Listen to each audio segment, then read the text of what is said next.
오늘은 부활주일입니다. 부활주일에 주시는 하나님의 말씀은 신약성경 누가복음 24장 13절부터 35절까지 말씀으로 은혜 나누고자 합니다. 오늘 말씀의 제목이 절망의 미로에서 소망의 출구로 라는 제목으로 말씀 증거하고자 합니다.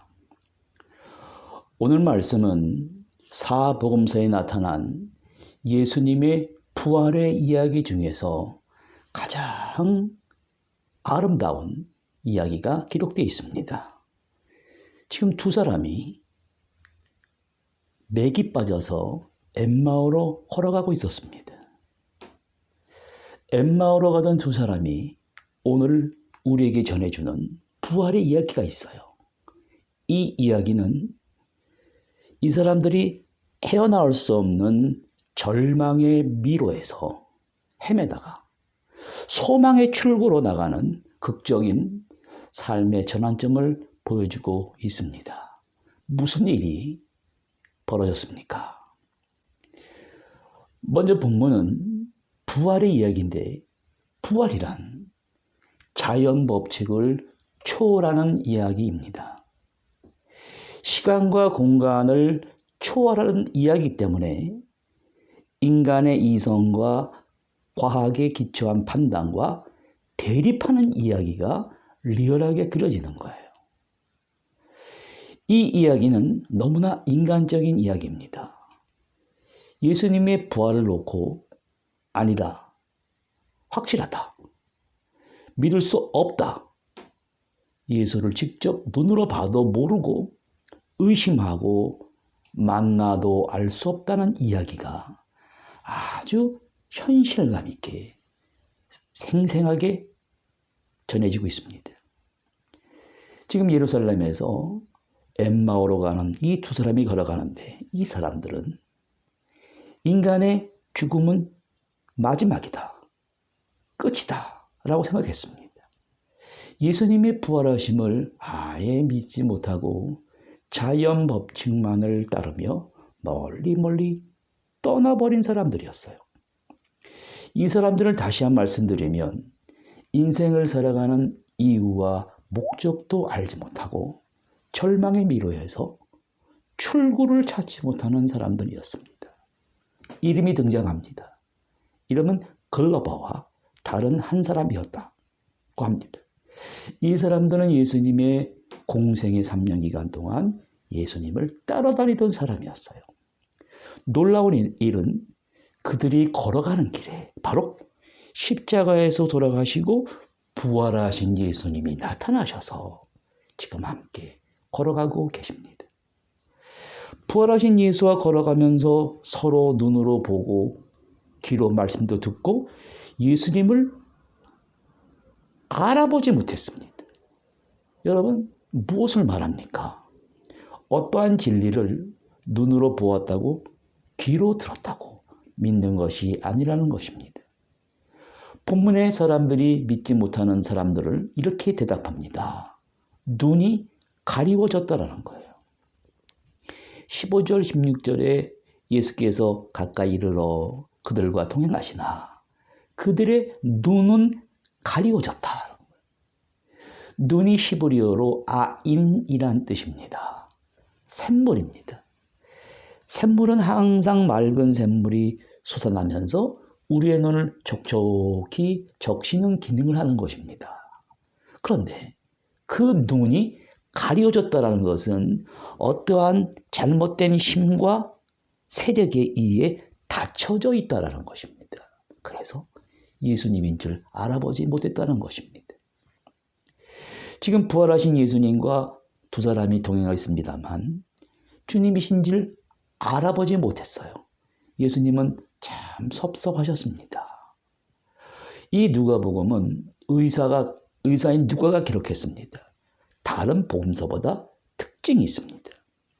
기독교의 가장 어려운 난제인 십자가와 부활을 서로 대화를 하면서 이야기체로 끌어가면서 아주 논리적으로 질서정연하게 설명하고 있습니다.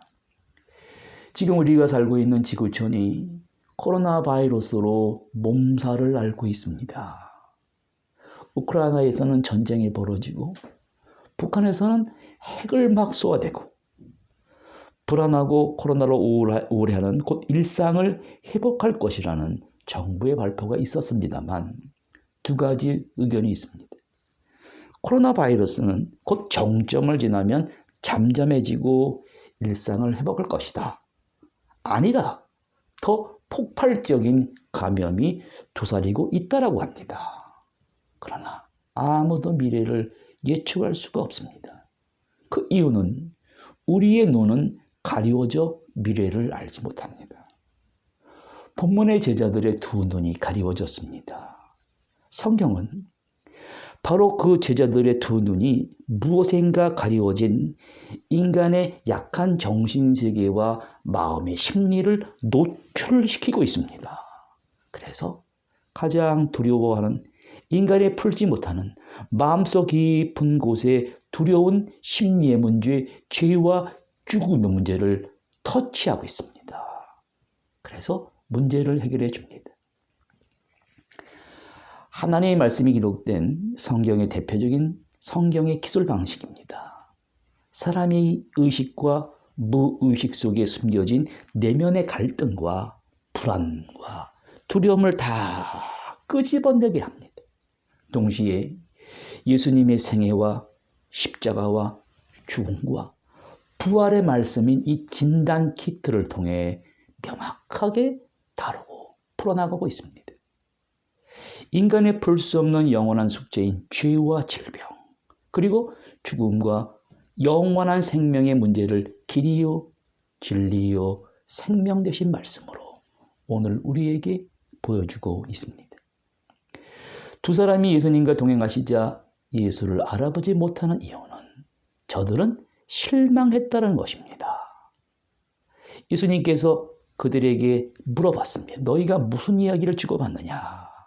두 사람이 얼굴빛이요, 슬픈 빛, 실망과 좌절로 가득 찬 사람들이었습니다. 여러분, 왜 그렇습니까? 이 사람들은 죽음의 권세를 이기시고 부활하신 예수를 알아보지도 못하고 왜 이러한 슬픈 표정만 짓고 있었을까요? 그 이유가 있었습니다. 이 사람들은 예수님께서 3년 동안 예수님을 따라다닐 때 예수님을 영광의 메시아라고 생각하고 믿고 따라다녔습니다. 예수님께서 먼저 고난의 메시아로 오신 것을 믿고 십자가 지시는 것을 모르고 자기 방식대로 예수를 믿고 따라다녔습니다. 로마 제국이 지배하는 현실의 문제를 아파하고 괴로워했어요. 이 예수를 자기 마음속에 깊이 새겨진 갈등과 아픔과 그리고 그 고통을 이기기 위한 몸부림으로 해석했습니다. 그리고 그 몸부림은 그들의 세속적 욕망을 풀어줄 심리적 투사였습니다. 이 그릇된 심리적 투사가 반영된 확신을 가지고 예수님을 따라다녔습니다. 예수님께서 길이요, 진리요, 생명 되신 분이 목적이 아니라 예수를 자신들의 뜻을 이룰 생각과 이념을 펼치기 위한 수단이라고 생각했어요. 3년 동안 예수님을 따라다니다 보니까 의사가 못 고치는 병을 고쳐주시고 귀신 들린 사람에게서 귀신을 쫓아내시고 죽은 자를 살리시고 바다 위를 걸으시고 놀라운 기적을 보여주셨습니다. 그러나 그분이 그 놀라운 기적들을 보여주시는 뜻을 알고 예수님이 누구라는 사실을 정확히 알아야 했는데 몰랐습니다. 왜 그랬을까요? 예수님이 목적이 아니라 목적이 다른 데 숨어 있었습니다. 자기의 방식대로 예수를 믿었습니다. 그러나 오병이어의 기적이 나타나서부터는 예수를 영광의 메시아를 알고 그 옛날에 이스라엘의 12지파를 통일하고 이스라엘 왕으로 삼은 다윗처럼 예수님을 왕으로 삼으려 했습니다. 그래서 그들의 가장 수건인 로마 제국의 촉출을 원했습니다. 이처럼 예수 바로 믿는 것이 목적이 아니라 예수 믿는 것이 자신의 목적을 이루기 위한 수단이 되는 사람은 오늘도 두 눈이 감겨져 있는 사람들입니다. 그래서 부활하신 예수님을 알아볼 수가 없어요. 그들은 단순히 옛적의 모세와 엘리야처럼 능력을 나타내서 메시아로서 로마 제국을 몰아내고 그 옛날에 찬란한 다윗과 솔로몬의 부귀영화를 꼽히는 곳에 미혹된 사람들이었습니다. 그러한 메시아가 지금 오셨어요. 그러한 시간이 빨리 와서 그들은 고통에서 해방될 줄 알았습니다. 그런데 자기들이 믿던 영광의 메시아가 십자가에 달려 돌아가셨습니다. 참 꿈이 다 산산조각 났습니다. 그들의 비전이 깨어져 버렸습니다. 그래서 그들은 예루살렘에서 서쪽에 위치한 엠마오로 걸어가게 되었습니다. 슬픈 표정을 짓고 엠마오로 터벅터벅 맥없이 걸어가고 있었습니다. 저녁 노을빛이 강하게 비쳐서 누가 옆에 있었는지도 몰랐고 알려고 하지도 않았습니다. 15절에 예수님께서 가까이 이르러 그들과 동행하시나 그인 줄 알아보지 못했다. 얼굴에 그저 슬픈 표정만 짓고 실망과 절망감이 가득 찬 사람들이 지금 부활하신 예수님과 같이 걸어가고 있습니다. 여러분, 이 슬픈 표정으로 헤어날 수 없는 절망의 미로로 걸어가는 사람들의 마음을 누가 풀어줄 수 있겠습니까? 겨울이 지나고 봄이 성큼 우리 곁에 와 있습니다. 우리에게 봄이란 겨울의 엄동설한의 차가운 땅이 따스해지고 아지랑이가 피어나는 것을 보면서 우리의 얼어붙은 마음이 풀리는 희망을 함축하고 있습니다. 무엇이 엠마오로 향하는 두 제자와 오늘 우리의 마음의 문제를 해결해 줄 수 있겠습니까?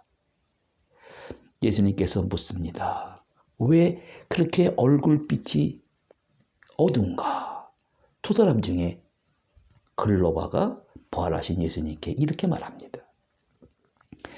당신은 지금 예루살렘에 체류하면서 거기서 된 일을 모르느냐? 그 일은 바로 나사렛 예수의 일이니 그가 하나님과 모든 백성 앞에서 말과 일에 능력이 있는 선지자였는데 우리들의 대제사장들과 관리들이 사형 판결에 넘겨주어 십자가의 못을 박았다. 우리는 이 사람이 이스라엘을 속량할 자라고 바랐다는 거예요. 여기서 끝나는 것이 아니라 놀라운 일을 말합니다. 이 일어난 지 사흘째인데 한 여인이 용기를 내요. 그 무덤에 찾아갔었다. 그 찾아간 이유는 사람이 죽으면 예수님이 돌아가시자 몸에 향유를 붓고 염을 해야 되는데 돌아가신 날이 안식일이었어요. 유대인들은 안식일 날 일하면 안 됩니다. 그래서 안식 후 첫날 그분의 시신이 안치된 동굴에 가서 그 돌아가신 그분의 몸에 향유를 붓는 의식을 행하려고 했는데 예수님의 무덤을 막고 있는 큰 돌이 옮겨져 있었다는 거예요. 그래서 이 여인이 그 속으로 들어가서 예수님의 시신을 막 찾았는데 시신은 온데간데 없고 천사반이 그분이 계시던 발치에 앉아 있었다는 거예요. 그 천사가 그 여인에게 하는 말을 전합니다. 예수가 거기 계시지 않고 다시 살아나셨다. 왜 산자를 죽은 자 가운데서 찾느냐. 이 말을 듣고 깜짝 놀라서 베드로에게 달려갔습니다. 베드로도 하는 일을 다 멈추고 급히 달려가 동굴 속의 무덤을 들여다봤는데 그 여자의 말대로 예수님의 시신은 보지 못하고 돌아왔다라고 지금 말을 하는 거예요. 여러분, 성경에는요, 다른 책들과는 달리 정경으로서 깊은 예리한 질문들이 구절과 행간 사이에 숨어져 있습니다. 여러분은 예수님의 부활을 어떻게 생각하십니까? 이 제자들처럼 소극적이고 부정적입니까? 확실한 진리를 채워오지 못하고 부정적이고 소극적인 사람들이 오늘도 예수님이 십자가와 죽으심과 부활하심을 모르고 그냥 이랬다 저랬다 라는 말만 전합니다.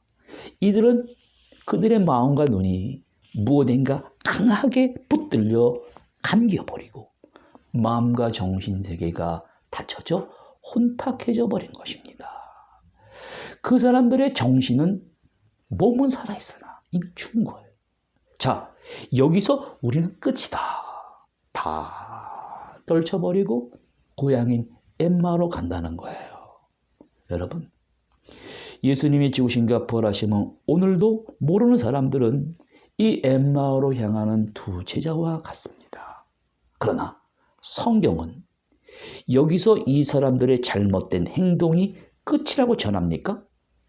주님은 그들의 잘못을 지적하시고 이렇게 고쳐주십니다. 25절에 부활하신 예수님께서 말씀하셨습니다. 이르시되 밀어나고 선지자들이 말한 모든 것을 마음에 더디 믿는 자들이요. 믿기는 믿는데 이 더디 믿는다는 것은 이 제위시 바이블에는 foolish people이라고 했습니다. 바보같이 잘못 믿는다는 거예요. 성경을 제대로 알아야 되는데 바보같이 믿는 거예요. 십자가 부활을 제대로 알아야 됩니다. 성경을 제대로 아는 지식이 있어야 예수님이 누구신 줄 알 수 있어요. 그 성경 지식을 내가 올바로 경험한 만큼 내가 하나님 나라를 올바로 알고 경험할 수 있고 이 세상을 온전한 그리스도인으로 살아나갈 수 있는 것입니다. 비근한 예로 우리 자녀들이 학교라는 교육기관을 통해 공부합니다. 학원도 이 학원 저 학원 열심히 다닙니다. 그런데 학교를 막상 졸업하면 세상에 살아갈 때 지혜롭게 잘 대처하는 자녀들이 있는가 하면 그렇지 못하는 자녀들이 있습니다. 아무리 좋은 학벌이 있더라도 그 배운 지식이 나와 공동체를 맺는 사람들에게 덕을 끼치고 서로의 유익이 되게 하기 위해서는 그 배운 지식과 올바른 경험과 공동체에 먼저 유익이 되어야 됩니다. 그 유익이란 서로 협동하고 인내하는 이러한 고된 훈련을 거쳐야 되는 거예요. 그런데 학교에서 공부는 잘했는데 학교를 졸업하고 직장에 가면 적응을 못하고 그만두는 사람들이 있습니다. 학교에서 지식을 잘못 배웠습니다. 두 눈이 감기어져 있습니다. 오늘 우리 사회와 우리의 마음을 아프게 하고 어둡게 만드는 거예요. 그 이유가 무엇입니까? 예수님은 바로 그 지식을 말하는 거예요. 선지자들이 말한 모든 것을 마음에 더디 믿는 자들이요. 그리스도가 이런 고난을 받고 자기의 영광에 들어가야 할 것이 아니냐. 그래서 모세와 선지자의 글로 시작해요. 성경에 쓴 바 예수님에 관한 것을 다시 다 해석해 주시고 삶에 적용해 주셨습니다. 하나님의 아들이신 예수님도 먼저 의를 이루시기 위해 고난을 먼저 몸소 배우셨어요. 고난의 메시아가 먼저 오셔서 십자가상에서 우리의 죄를 용서해 주시고 부활하시고 그 다음에 영광의 메시아가 오시는 것이 바로 성경의 올바른 지식입니다. 성경의 지식을 잘 배우고 알고 삶 속에서 부딪히는 사건과 경험 속에서 배운 지식을 활용하고 인내하고 이해하고 해석하는 훈련을 해야 됩니다. 그러면 성경에 더디 믿는 자유라는 자세한 해석은 무엇입니까? 여러분, 이 두 제자들은 상처를 받은 사람들이에요. 상처를 받은 사람들의 심리가 이렇습니다. 자라면서 사람들의 무의식과 의식 속에 누군가에게 알게 모르게 상처를 많이 받고 자라납니다. 그 상처들은 한 사람의 의식의 세계, 무의식의 세계에 쌓이고 쌓입니다. 그래서 핵을 이룹니다. 그 핵이 한 사람을 앞으로 나아가지 못하게 하고 삶을 고착시켜 버립니다. 한 사람의 의식의 세계에 고착되어 응집된 핵은 평상시에는 숨어 있어요. 그런데 내 앞에 어떠한 기득권을 놓고 대립할 때 불쑥 무의식의 세계에 있다가 의식의 세계로 솟구쳐 올라옵니다. 여기 두 제자들을 보세요. 하나님 말씀 중에 고난의 메시아는 자기들의 마음에 안 들어요. 영광의 메시아만 마음에 듭니다. 영광의 메시아로 오신 줄 알았는데 십자가에 처참하게 돌아가셨어요. 그들의 마음에 안 들었습니다. 모든 문제 해결인 메시아가 어떻게 죽을 수 있냐? 죽을 수 없다는 거예요. 그들의 미래를 보장해 줄 기득권이 사라졌습니다. 오늘 말씀은 우리에게 예리한 질문을 던지고 있습니다. 여러분이 신앙생활을 하는 것은 무엇 때문입니까? 사도 바울은 골로새서 1장 24절에 이런 말씀합니다. 나는 이제 너희를 위하여 받는 괴로움을 기뻐하고 그리스도의 남은 고난을 그의 몸된 교회를 위하여 내 육체에 채우노라. 고난의 뜻, 자기를 부인하고 자기 십자가를 지고 예수님을 따라야 하는 것을 알아야 됩니다. 그러나 하나님을 섬긴다고 하면서 세상의 재물을 따르는 내 안에 다른 거짓된 나를 따르고 두 주인을 섬기고 있습니다. 주님께서 26절, 27절에 그리스도가 이런 고난을 받고 자기 영광에 들어갈 것이 아니냐. 그래서 성경에 관한 예수님에 관한 것을 아주 자세히 설명해 주셨습니다. 기독교 신앙은 어제나 오늘만의 신앙이 아닙니다. 영원한 진리에 대한 신앙입니다. 여기서 우리는 부활하신 예수님은 끝까지 우리를 사랑하시는 모습을 봅니다. 예수님은 날이 저물자 자신도 모르게 거짓된 자아에 이끌려 살아가는 이 고집센 두 사람을 어떻게 해야 깨닫게 할 수 있겠나? 방법은 한 가지였습니다. 예수님은 날이 저물자 한 집에 같이 주무시려고 투숙하셨습니다. 30절에서 35절 사이에 이러한 말씀이 아름답게 전개되고 있습니다. 예수님께서 두 사람과 집에 들어가서 식사를 하실 때 떡을 떼셨다는 말씀하십니다. 30절에 예수님께서 떡을 가지사 축사하시고 즉 감사 기도를 드렸다는 거예요. 그리고 그들에게 떡을 떼어 주었습니다. 지금 예수님께서 십자가에 달려 돌아가시기 전에 그 제자들과 했던 감격적인 성찬식이 재현되고 있는 것입니다. 이것은 너희를 위하여 주는 내 몸이라. 그리고 포도주를 나눠주셨습니다. 이것은 내가 너희를 위하여 흘리는 피라.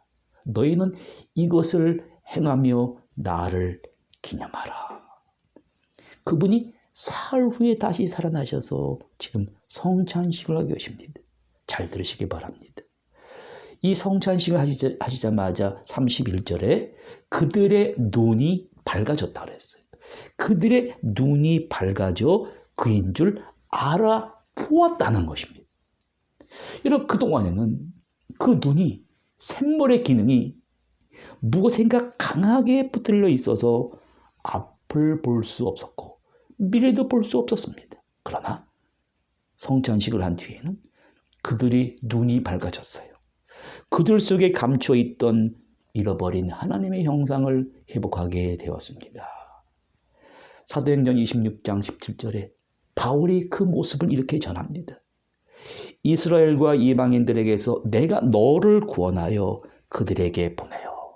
그 눈을 뜨게 하사 어둠에서 빛으로 사탄의 권세에서 하나님께 돌아오게 하고 죄사함과 나를 믿어 거룩하게 된 무리 가운데에서 기업을 얻게 하리라. 오늘 예수님께서 그동안 감겨졌던 두 사람의 눈을 밝아지게 하셨습니다. 그들은 바로 그 생명의 양식과 신령한 음료를 마신 그들은 더 이상 슬픈 눈이 아니에요. 마음이 밝아졌습니다. 두 눈이 밝아져 부활하신 예수님의 모습을 보고 깜짝 놀랐습니다. 그러나 그 순간 예수님의 모습은 사라지셨어요. 그 몸은 부활한 몸, 영광화된 몸이었고 시공간을 초월하는 몸이었습니다. 그때 그들이 서로 이런 말을 32절에 주고받습니다.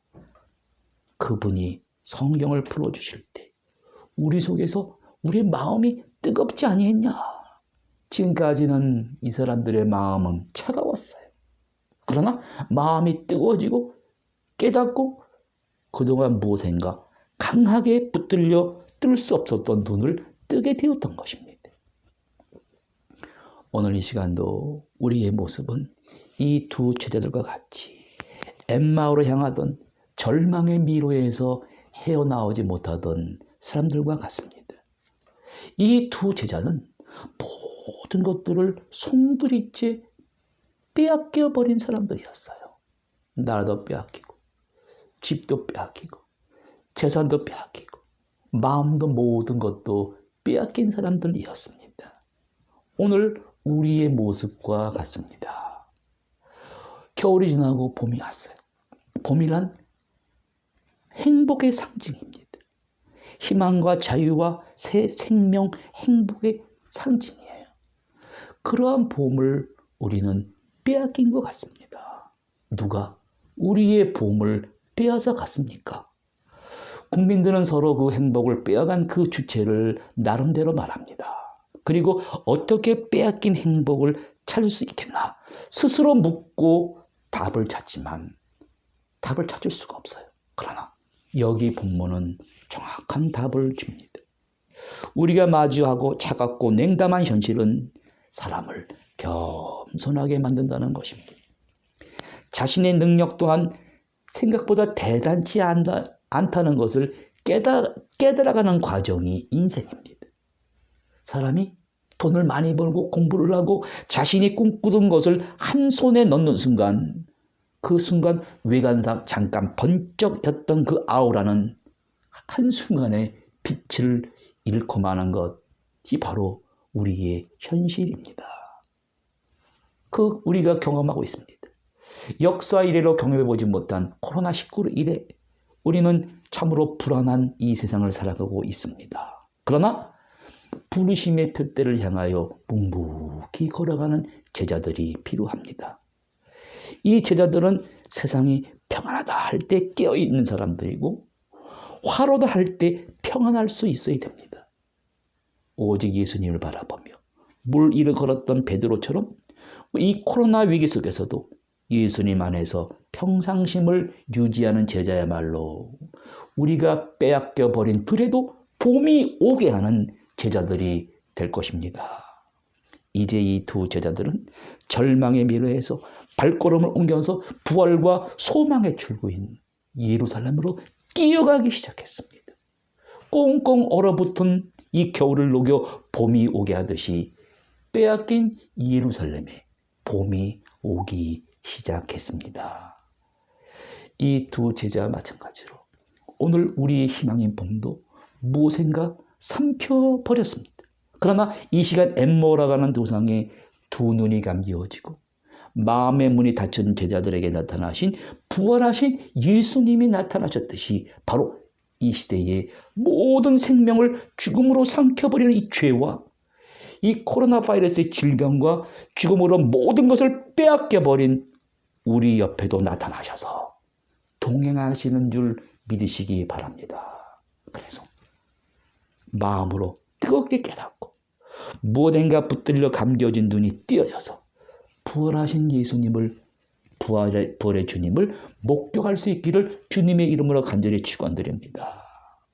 엠마라의 길의 두 제자와 동행하신 것처럼 지금도 우리의 인생 행로를 걷는 우리 주님은 우리와 동행하십니다. 오늘 주님께서 여러분들로 하여금 부활의 생명에 연합하는 자들로 만드시기를 원하십니다. 그리고 이 기쁨을 간직하고 예루살렘과 유대와 사마리아 땅끝까지 달려가 부활의 증인이 되어 한평생을 살았습니다. 그러한 성도님들이 되시기를 주님의 이름으로 간절히 축원드립니다. 기도하시겠습니다. 하나님 아버지, 죄와 사망 권세를 이기시고 부활하신 부활의 주님께 감사드립니다. 엠마로 향하던 절망의 발걸음을 소망의 출구로 향하게 하신 놀라운 능력 앞에 겸손히 머리 숙입니다. 소망을 잊어버리고 고난과 절망을 통하여 인내하며 소망의 출구를 향하는 성도님들이 되게 하여 주시옵소서. 오늘도 헤어나올 수 없는 절망의 미래에서 헤매이는 사람들을 담대히 찾아가 길이요 진리요 생명이요 부활 되신 주님을 힘차게 증거하며 하나님만을 기뻐하는 삶을 살며 영광 돌리게 하여 주시옵소서. 예수 그리스도 이름으로 기도드립니다. 아멘.